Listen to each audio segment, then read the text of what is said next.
एक था भिखारी। रेल सफर में भीख मांगने के दौरान एक सूट बूट पहने सेठ जी उसे दिखे। उसने सोचा कि यह व्यक्ति बहुत अमीर लगता है, इससे भीख मांगने पर यह मुझे जरूर अच्छे पैसे देगा। वह उस सेठ से भीख मांगने लगा। भिखारी को देखकर उस सेठ ने कहा, तुम हमेशा मांगते ही हो या कभी किसी को कुछ देते भी हो?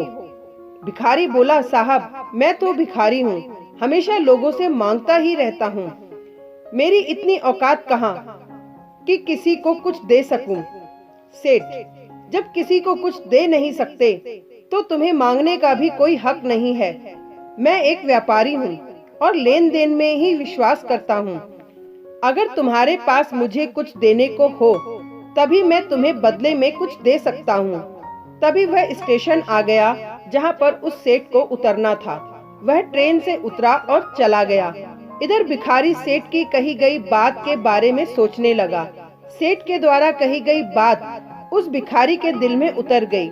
वह सोचने लगा कि शायद मुझे भीख में अधिक पैसा इसलिए नहीं मिलता क्योंकि मैं उसके बदले में किसी को कुछ दे नहीं पाता हूँ। लेकिन मैं तो भिखारी हूँ, किसी को कुछ देने लायक भी नहीं हूँ। लेकिन कब तक मैं लोगों को बिना कुछ दिए केवल मांगता ही रहूंगा। बहुत सोचने के बाद भिखारी ने निर्णय किया कि जो भी व्यक्ति उसे भीख देगा तो उसके बदले में वह भी उस व्यक्ति को कुछ जरूर देगा। लेकिन अब उसके दिमाग में यह प्रश्न चल रहा था कि वह खुद भिखारी है तो भीख के बदले में वह दूसरों को क्या दे सकता है। इस बात को सोचते हुए दिन भर गुजरा, लेकिन उसे अपने प्रश्न का कोई उत्तर नहीं मिला। दूसरे दिन जब वह स्टेशन के पास बैठा हुआ था तभी उसकी नजर कुछ फूलों पर पड़ी जो स्टेशन के आसपास के पौधों पर खिल रहे थे। उसने सोचा, क्यों ना मैं लोगों को भीख के बदले कुछ फूल दे दिया करूं। उसको अपना यह विचार अच्छा लगा और उसने वहां से कुछ फूल तोड़ लिए। वह ट्रेन में भीख मांगने पहुंचा।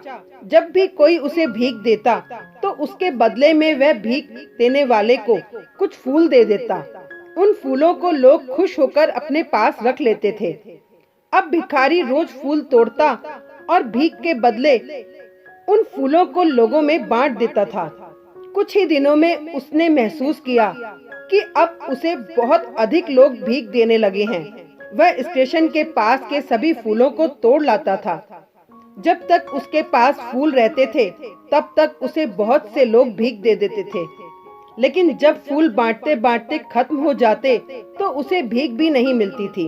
अब रोज ऐसा ही चलता रहा।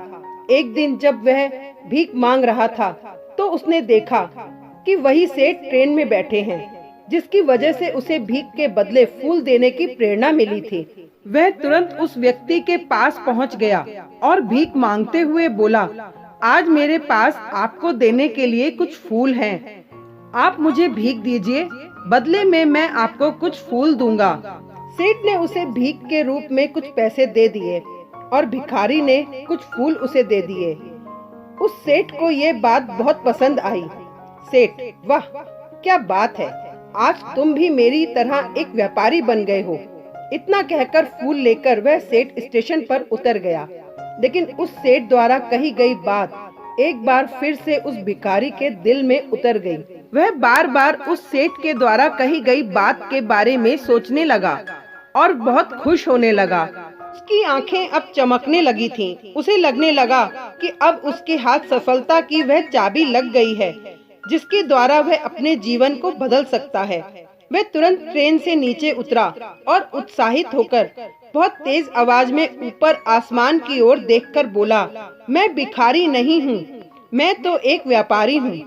मैं भी उस सेठ जैसा बन सकता हूँ, मैं भी अमीर बन सकता हूँ।